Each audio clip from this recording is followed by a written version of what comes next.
If the last game featured Coda talking explicitly about his creative frustrations, this one turns it up to 11. Now, put yourself in my shoes playing this. Here's a friend whose work is exhibiting signs of struggle, frustration, anxiety, depression even, and yet still he keeps making games. He keeps throwing himself into the grinder even when he clearly doesn't have the energy for it anymore. Why? What is it for? Because from my perspective at the time and just what I knew of him, this was a result of how isolated he was. He was in his own little bubble, just sitting at his computer all day, not really showing these games to anyone, not releasing them onto the internet, and so he didn't have anyone outside of himself to connect with. He had no outlet to ground himself on.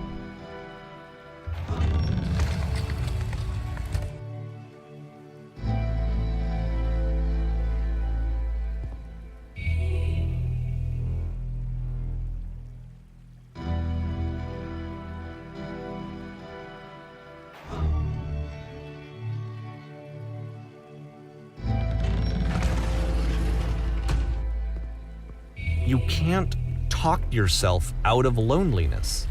It doesn't work that way. You can't be the one writing both the questions and the answers. Then there's no movement. Then there's no circulation.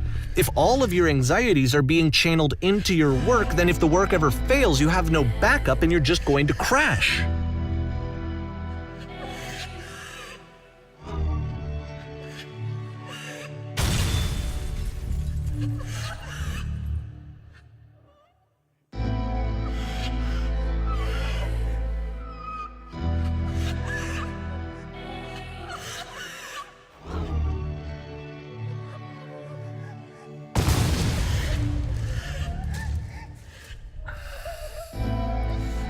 Seeing this game at the time that he made it, it looked really unhealthy to me. I was watching him do this to himself, and I hated it.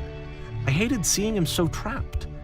It's like, video games are not worth this amount of suffering. This is someone I really cared about, and I used to get so much joy out of seeing him create. For him to suddenly become angry and frustrated like this, it was the worst thing for me. I don't know. This is what I felt at the time.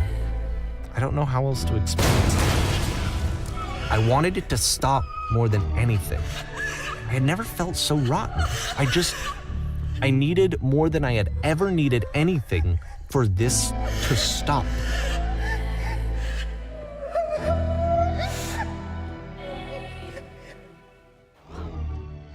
But it didn't stop.